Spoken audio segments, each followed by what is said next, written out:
नमस्कार, वेलकम है आप सभी का आपके अपने यूट्यूब चैनल देसा एग्रीकल्चर एकेडमी पर। आज के वीडियो में जो बात करेंगे हम एक जेनेटिक्स का बहुत ज़्यादा इम्पोर्टेंट टॉपिक जीन इंटरेक्शन। प्यारे बच्चों, जीन इंटरेक्शन क्या होता है जानेंगे।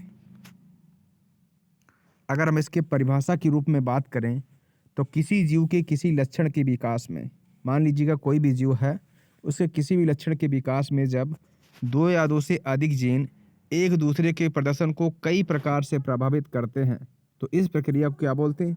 Gene interaction. कहने का मतलब कोई कोई भी जीव है, उसके किसी लक्षण को जो विकास है उसके लिए दो या दो से अधिक जीन जब एक दूसरे के प्रदर्शन को क्या करते हैं, कई तरीके से प्रभावित करते हैं तो इसे क्या बोलते हैं? इसे ही बोलते हैं जीन इंटरेक्शन। जीन इंटरेक्शन की जो अवधारणा वो किसने दी थी? तो बेटसन और पन्नेट ने। यानी दो साइंटिस्ट हैं जिनका नाम है बेटसन और पन्नेट। इन्होंने जीन इंटरेक्शन का कॉन्सेप्ट दिया था, ठीक है ना।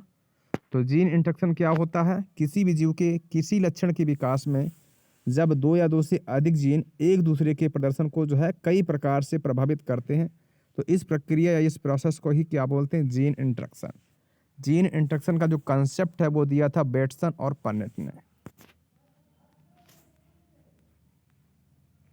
अगर बात करी जाए कि जीन इंटरेक्शन के प्रकार कितने होते हैं तो कुल दो प्रकार होते हैं। एक होता है नॉन एलिलिक जीन इंटरेक्शन और एक होता है एलिलिक जीन इंटरेक्शन। तो सबसे पहले हम जानेंगे ए पार्ट को कि जो हमारा नॉन एलिलिक जीन इंटरेक्शन है वो क्या होता है। तो वह इंटरेक्शन जो दो जीन के कारण होता है उसको क्या बोलते हैं? Non allylic gene interaction. यानी ऐसा इंटरेक्शन जो दो जीन के कारण होता है उसको क्या बोलते हैं? नॉन एलिलिक जीन इंटरेक्शन बोलते हैं। आगे अगर बात करी जाए और यह जीन या तो एक ही क्रोमोसोम पर पाए जाएंगे या फिर अलग अलग क्रोमोसोम पर। यानी जो नॉन एलिलिक जीन होते हैं या तो ये एक ही क्रोमोसोम पर पाए जाएंगे या फिर अलग अलग। बारे प्यारे बच्चों, अगर बात करें कि नॉन एलिलिक जीन इंटरेक्शन की कैटेगरी में क्या क्या आते हैं तो कई प्रकार की रेशियो देखने को मिलते हैं। जैसे टिपिकल डाई हाइब्रिड रेशियो कितना होता है? 93:31। टिपिकल डाई हाइब्रिड रेशियो की बात करी जाए बच्चों तो कितना है? 9:3:3:3:1 होता है, ठीक है ना। कंप्लीमेंट्री जीन इंटरेक्शन की मेरे बच्चों बात करी जाए तो इसका अनुपात कितना होता है? 9:7। अगर बात करी जाए सप्लीमेंट्री जीन इंटरेक्शन की तो अनुपात कितना है? 9:3:4। डुप्लीकेट जीन इंटरेक्शन की बात करी जाए तो अनुपात कितना है? 15:1। प्यारे बच्चों, इनहिबिटरी जीन इंटरेक्शन की बात करी जाए तो 13:3 इसका अनुपात होता है। आगे अगर बात करी जाए मास्किंग जीन इंटरेक्शन की प्यारे बच्चों तो 12:3:1 होता है। और पॉलीमेरिक जीन इंटरेक्शन की बात करी जाए तो 9:6:1। तो ये तो क्या था? ये मैंने अभी पढ़ा। जो हमारे जीन इंटरेक्शन होते हैं दो टाइप्स के हैं, नॉन एलिलिक जीन इंटरेक्शन और एलिलिक जीन इंटरेक्शन। तो नॉन एलिलिक के पार्ट कितने होते हैं मेरे बच्चों? नॉन एलिलिक के पार्ट होते हैं 7। अब हम पढ़ेंगे एलिलिक जीन इंटरेक्शन। अगर बात करी जाए कि एलिलिक जीन इंटरेक्शन क्या होते हैं तो प्यारे बच्चों, जब जीन इंटरेक्शन एक ही जीन की दो एलील के बीच में इंटरेक्शन होता है, यानी जब एक एलील के बीच में ही इंटरेक्शन होता है, जब जीन इंटरेक्शन के किसी एक जीन के दो एलील के बीच में इंटरेक्शन होता है। जीन कितना है बच्चों? जब एक ही जीन के किसी दो एलील के बीच में, मान लीजिएगा जैसे कोई ये जीन है ना, और उसके किसी दो एलील के बीच में, एलील फर्स्ट है ये, मान लीजिए ए दे दिया नाम हमने, बी दे दिया, ये दो ए और बी दो एलील हैं। जब किसी जीन के दो एलील के बीच में ही इंटरेक्शन होता है तो प्यारे बच्चों इसे क्या बोलते हैं? इसे ही कहते हैं एलिलिक जीन इंटरेक्शन। ठीक है ना, समझ गए होंगे आप, है ना। इसको एलिलिक जीन इंटरेक्शन कहा जाता है। एलिलिक जीन इंटरेक्शन प्यारे प्यारे बच्चों निम्न प्रकार के होते हैं। नंबर 1 है कंप्लीट डोमिनेंस। ये क्या होता है अपन लोग जानते हैं। तो कंप्लीट डोमिनेंस क्या होता है प्यारे बच्चों, देख लीजिएगा आप लोग। इसमें हेट्रोजाइगोट अपने एक होमोजाइगोट पैतृक के समान होता है। इसमें प्रभावी एलील अपने प्रभाव को पूर्ण रूप से प्रदर्शित करता है। समझ पाया कि नहीं?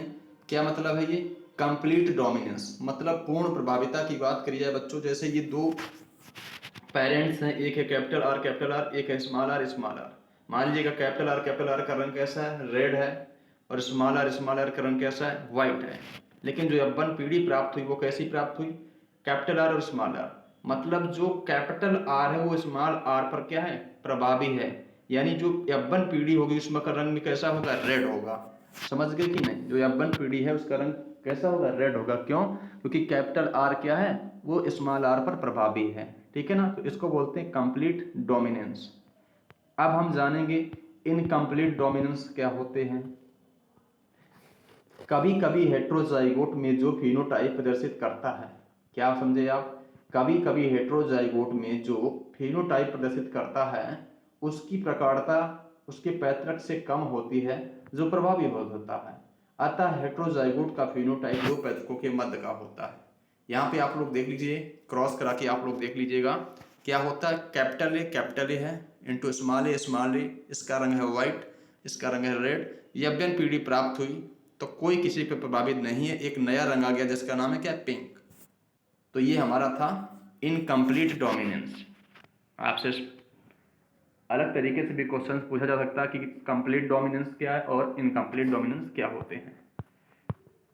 अब हम बात करेंगे को डोमिनेंस क्या होते हैं। प्यारे बच्चों, सह प्रभाविता क्या होती है, जब एक ही जीन के दोनों एलील अपने अपने प्रभाव को प्रदर्शित करते हैं।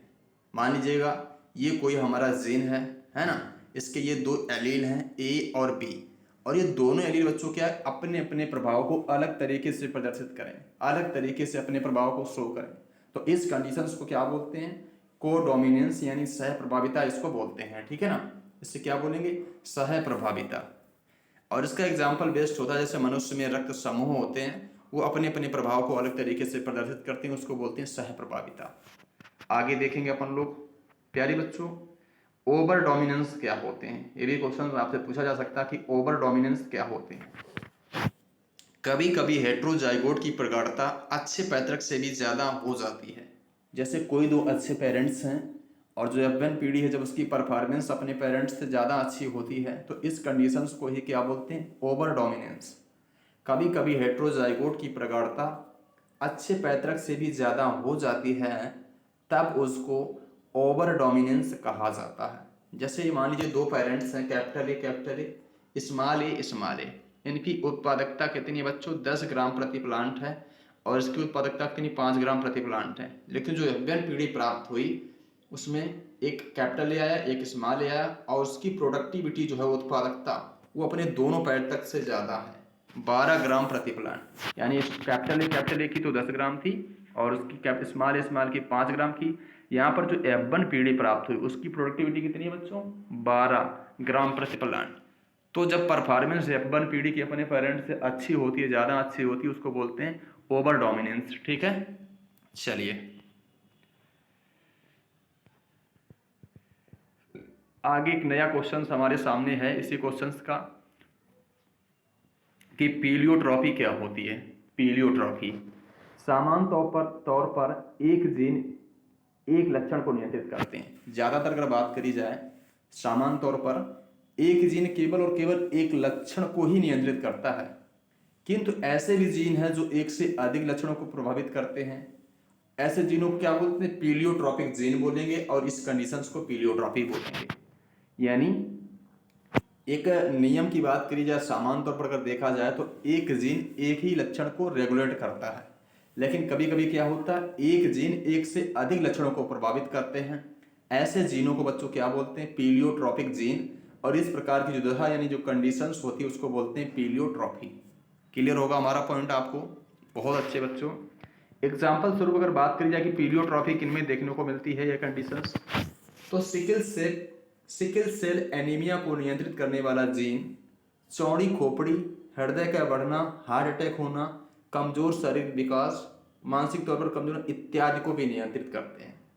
यानी जो पीलियोट्रॉफी जीन होते हैं वो क्या करते हैं, एक से अधिक लक्षणों को नियंत्रित करते हैं। देखिए सिकल सेल एनीमिया है, इसको कंट्रोल करने वाला जो जीन है वो क्या करता है, सिकल सेल एनीमिया को तो कंट्रोल करता ही करता है, साथ में जो है जैसे खोपड़ी है ना, हृदय का बढ़ना, हार्ट अटैक है, कमजोर है, शारीरिक विकास कम होना, मानसिक तौर पर कमजोर होना, इन करेक्टर्स को भी कंट्रोल करते हैं। तो इसको बोलते हैं प्लीयोट्रॉफी जीन। आगे जो हमारा क्वेश्चन है बच्चों वो क्या है, घातकता यानी लेथेलिटी क्या होता है। घातकता यानी लेथेलिटी क्या है बच्चों, किसी जीन का एक एलील जब उपयुक्त दशा में उपस्थित होता है, किसी जीन का जब एक एलील जब उपयुक्त दशा में उपस्थित होता है तब उस जीव की मृत्यु हो जाती है। मान लीजिएगा कोई भी जीन है और अपने फेवरेबल कंडीशन में जब वो उपस्थित होता है, कोई जीन है जब उसकी जहाँ पे उसकी फेवरेबल कंडीशन होती, अनुकूल परिस्थिति होती उस जीन के लिए, तो क्या करता है वहां पर उसकी मृत्यु हो जाए। तो प्यारे बच्चों इस प्रकार के जीन को घातक जीन और स्थिति को क्या बोलते हैं, घातकता यानी लेथेलिटी बोलते हैं। परिभाषा एक बार पुनः सुन लीजिएगा, किसी जीन का एक एलील, कोई भी जीन है उसका एलील जब उपयुक्त दशा में उपस्थित होता है तब उस जीव की बच्चों की मृत्यु हो जाती है। ऐसे जीनों को घातक जीन और जो हमारी स्थिति है उसको बोलते हैं लेथेलिटी यानी घातकता। अधिकतर जो घातक जीन होते हैं प्यारे बच्चों वो अप्रभावी होते हैं। कैसे होते हैं, अप्रभावी होते हैं। जैसे अगर यहाँ पे हम बात करें, जैसे यहाँ पे दो पेरेंट्स हैं, capital Y small Y, capital Y small Y, दोनों रंग रूप आकार सभी में सेम हैं, जो पीढ़ी प्राप्त होगी वो क्या होगी, इस प्रकार की जनरेशन देखने को आपको मिलेगी। कैपिटल वाई येलो होगा, है ना, और capital Y small Y again small Y, जो इंटरेक्शन का जो रेशियो प्राप्त होगा 2:1। तो प्यारे बच्चों ये थी एक बेहतरीन क्लास छोटी सी, उम्मीद करता हूँ वीडियो आपको पसंद आएगी। वीडियो को शेयर करना, ज़्यादा चैनल को सब्सक्राइब करना। मिलते हैं नेक्स्ट वीडियो में, नमस्कार।